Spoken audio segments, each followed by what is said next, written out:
musharax jaamac Axmed Oogle oo loo garan og yahay Caana Boode oo u sharaxan golaha baarlamaanka Jamhuuriyadda Soomaaliland markaana ka sharaxan xisbiga mucaaradka Ucud oo ay wehelinayaan laba musharax oo u taagan golaha deegaanka ee degmada Ceelafweyn ayaa kormeer ku tagay deegaanada Dhoomo iyo waliba Huluul xildhibaan Caana Boode ayaa markii uu gaaray tuulada Dhoomo ayaa waxa uu kala kulmay taageerayaashiisa oo si ballaaran ugu diyaar garoobay isla markaana soo dhaweyntiisa u lulaya caleemo qoyan iyo waliba astaanta musharaxa oo ah dawaco halkaasi ka hadlay mas'uuliyiin isugu jira qaybaha kala duwan ee bulshada waxa aan nooga martida tihiin oo ah inaanu farta idin siino annaguna waanu idin la diyaar baanu nahay inaanu maalinta aan maxaan ku leeyahay doorashada dhacayso inaanu idin ku ridno oo aanu idin ku taageero oo idin siino si sharaf leh oo talkiina noqono aad baan wax isaga weydiinay waa nin ku fiican hawsha iyo xilka waa nin ku fiican reerku arrin buu aad buu galaamayay hawsha waxaanu Jaamac Axmed Oogle inaanu codkayaga siino aad baan u galaamay oo aan beerahay loo runa sida ay ku soo dhaweeyeen ee sharafta badan ee aanu xildhibaankan u soo dhaweynay ayaanu doonaynaa inaanu codkayaga iyo cududayada uga muujino aad baan u salaamayaa dhammaan population-ka reer Dhoomood aad iyo aad waxaan ugu mahad celinayaa sida sharafta iyo qiimaha iyo karaamada leh aan loo soo dhaweyseen waa idinka filaynay sida ay si ka wanaagsanba waxaan u maleynayaa rabadaanteediina halkan aynu wada joognay maraan halkan gurigan aan aniga halka deganayn insha Allah waa magaaladayadii marti kuma nihin sida codka noo siisayna way idinka gubdoonay insha Allah xildhibaan Caana Boode ayaa waxa uu sii kicitimay degmada Huluul halkaas oo ay si ballaaran ugu soo dhaweeyeen taageerayaashiisu iyagoo oo lulaya caleemo qoyan iyo waliba astaantiisa ana halkaas hadal ka soo jeediyay qaar ka mid ah taageerayaashiisa dadweynaha reer Huluul waxaan leenahay waa mahadsantiin sida iyo sidii ka sii fiican baa looga baahan yahay inagoo isku duuban ma idin la tahay inaynu Caana Boode aan siino codka waa ku mahadsantiin aad baan idin salaamaya dhammaan dadweynaha reer Huluul ee sida sharafta leh ee mugga iyo qiimaha badan loo soo dhaweeyay xildhibaan Jaamac Axmed Oogle oo ah golaha wakiilada ka sharaxan iyo labada golaha deegaanka Cabdikariim Indhaare iyo Cabdifataax Saciid Jaamac xildhibaanadaas iyagu waxa golaha deegaanka ninkan waa golaha baarlamaanka waxaanu leeyahay horta Ilaahay ku guuleeyay marka hore gaar ahaan waxaan si badan u salaamayaa intii halkan ka buraanburaysay hadalka qiimaha badan ku hadlaysay baan aad iyo aad u sii salaamayaa waxaan intaa ay raaca annagu waxaan wafdidii la socotay xildhibaanka waxaanuna kulli aanu ku wadnaa xildhibaanka oo ugu badanahay reer baan u badanahay reerka yaba la yiraahdo sanadka hadii Ilaahay ka dhigo kulliba annagu waana wadnaa waana ugu ballan qaadnaa xilka inaanu codka siino walaalayaal si fiican baan noo soo dhaweysay sidaas aad noo soo dhaweyseen aad iyo aad baan uga helnay intaas waxay raacaysaa waxaan leenahay walaalayaal inaad hawsha sidaas aad noogu timaadeen maanta aad noogu soo dhaweyseen aad noogu codkana noogu ridaan baan doonay farta waxaanu siinaynaa Caana Boode iyo xildhibaanada la socday golaha deegaanka soo maaha sidaa muhiimadda hadalku waa intaa واسيرنا سوما سيدا ويا سيدا xildhibaan Caana Boode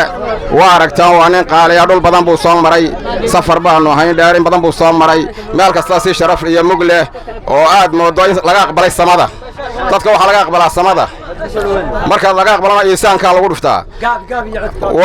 waxa weeye waa aqbalan yahay waxa weeye farta waa inaynu siino farta waa inaynu sidaaynu nafiya mal waa inaynu farta siino xildhibaan Caana Boode iyo xildhibaan la sharxan waxaan xildhibaanada uu hogaaminayo Jaamac Axmed Oogle Caana Boode aad iyo aad baan idin soo dhaweynaynaa ku soo dhawaada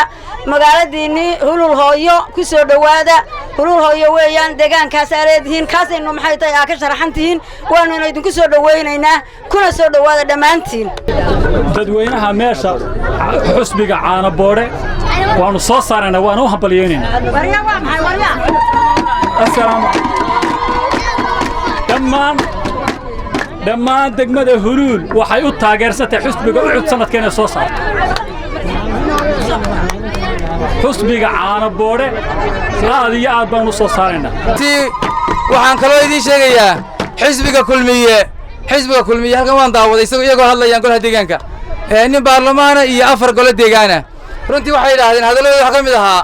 axmed faarax waa ka sharaxan afarteeda noo codeeya war ma 4 ba ka sharaxan soo intaa kama badnaa annaga odhan mayno aniga cabditaxna doorta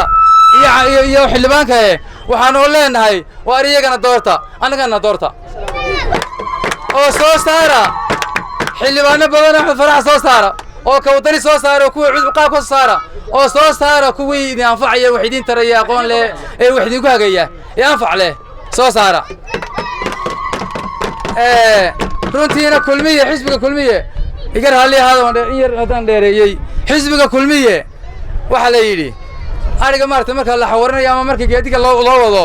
qulux baa loo tuma qulux سنة مركز الله تما إلى لحظة من صاي شير الصوت ما صنوا ولي والله تما يوا عرسة ها كمان يلبحوا وأنا فرح ابن كل كمان يلبحلان ما يدي كل مية يلبحين كل ما يدي يلبحين واحد هيك لواتن سنة أيو إيمان يحل دور شكلية لواتن سنة ما كان مدحوين دعيو أما ديجان دعيو أما بارمان دعيو مي أمريكا اللي دي ماتا مي أمريكا العقل اللي سيا heesta kale waxa uu dhankiisa u mahad celiyay xildhibaan Caanaboore taageerayaashiisa socotaanu nahay martibaanu nahay waxaanu idinka martida nahayna waa garanaysaano waa fartiina iyo codkiina baan idinka martina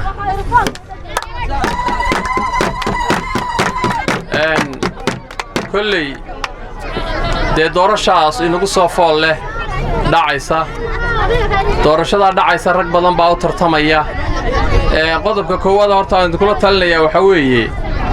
waana wada garanaysan baan u malaynayaa abtirsiyaha iyaga annaga hadda rag tola baanu nahay rag idin siman baanu nahay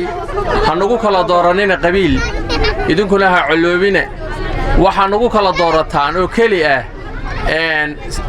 yaa idin iman kara yaa idinku soo noqon kara yaa wax idin qaban kara taa ka fikira laakiin qabiil inaan nagu kala doorataan oo idinku aan noqotaan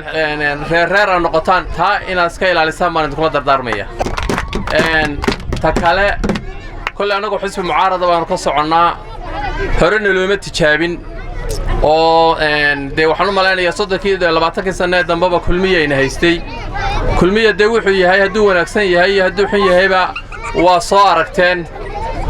inta badanna gobolladeena bariga ama deegaankeennan aynu joogno aad iyo aad baa cabashadu ugu badanto waxaa ka cabataan xukuumadda kulmiye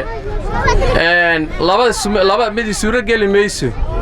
maalin walba inaa cabataan oo ka cabataan xukuumadda kulmiye iyo waxqabad la'aanteeda iyo maalin walba maalinta campaign-ku socda idin yimaadaan inaad tiraadaan codkaanu siinaynaa oo misna waanu siinaynaa labadaa kala daaya horta labadaas waa laba aan isgelaynin kolley annagu idin faani mayno idin odhan mayno waxaasaanu qabanaynaa iyo waxaasaanu qabanaynaa laakiin waxaanu idinka ballan qaadaynaa aniga way wada garanaysaa reer hulul baan u malaynaya anigu nin reer gubana baan ahay nin reer xeebaada baan ahay nin reer ogaa baan ahay u malayn maayo axmed faarax dadka in yar baa iga badisa waan u malaynaya anigu ka xeeb jooga waan aqaanaa ka beeyeysatada waan aqaanaa adhilaha waan aqaanaa ka xabad gudagura waan aqaanaa ka adhiga anaa adhi dee hadda dhaqdo mii degan way ogtihiin marka kolley anigu dee duruuftiinaan ka warhaynayaa waxaa ku sugan tihiin baan qabaa bergadhowda hargeysa aan joogay inkastoo doorasho aan ku jiro xaaladdu ay igu kullayd mise mar walba waxaan ka hadlayay roobkii ma daayay idin ma dhaleen baan ka hadlayay waayo daana miiga degan